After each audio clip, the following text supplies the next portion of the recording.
எல்லாருக்கும் வணக்கம். இந்த பதிவில் எதை பற்றி பார்க்க போகிறோம்னா, காஞ்சிபுரம் மாவட்டத்தில் ஜேபிஆர் தொழில்நுட்ப கல்லூரியில் தளபதி விஜய் அவர்கள் பேசினது திமுகவை கதற வச்சிருச்சு. சும்மா தீப்பொறி பறக்க பயங்கரமாக பேசிட்டாரு. யாருமே இந்த மாதிரி விஜய் பேசுவாரா அப்படின்னு நிச்சயமாக எதிர்பார்த்துட்டு இருக்க மாட்டாங்க. மக்களே, நீங்களே எல்லாம் பார்த்துருப்பீங்க அப்படிங்கிறத நான் நம்புகிறேன். நிச்சயமாக பார்த்துருப்பீங்க.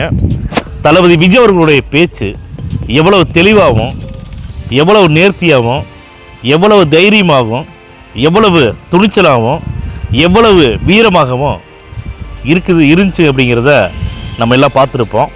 காஞ்சிபுரம் மாவட்டத்தில் மணலை அள்ளி அள்ளி எத்தனை கோடி ரூபாய் கொள்ளையடிச்சாங்க அப்படிங்கிற லிஸ்ட்டை சொன்னாங்க.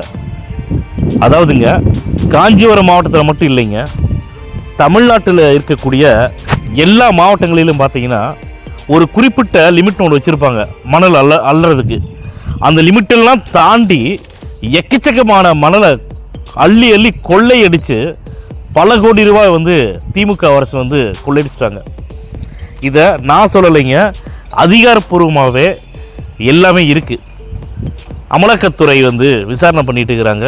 ஏற்கனவே நிறைய கம்ப்ளைண்ட் அதில் வந்திருக்கு. இதுவும் மக்கள் எல்லாத்துக்குமே தெரியும்.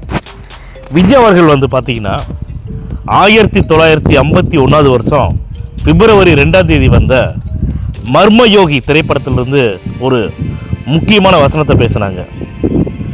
குறி வச்சா தவற விட மாட்டேன், தவறுமேயானால் குறி வைக்க மாட்டேன். அடுத்த முதல்வர் கிடையாது, நம்ம நிரந்தரமான முதல்வர் அப்படிங்கிற மாதிரி விஜய் அவர்கள் பேசியிருந்தாங்க. தமிழக மக்களுடைய ஆழ் மனதில் என்னென்னலாம் இருக்குதோ அதை விஜய் அவர்கள் தெளிவாக பேசியிருந்தாங்க. நிஜமாகவே இன்று விஜய் அவர்கள் பேசினது திமுகவுக்கு பெரிய சவுக்கடி. விஜய் அவர்கள் பேசினதை நிச்சயமாக திமுகவோட நிர்வாகிகளாக இருக்கட்டும், தொண்டர்களாக இருக்கட்டும், ஏன் முதலமைச்சராக கூட இருக்கட்டும், நிச்சயமாக பார்த்துட்டு இருந்திருப்பாங்க. இன்னொரு விஷயத்தை பதிவு பண்ணார்.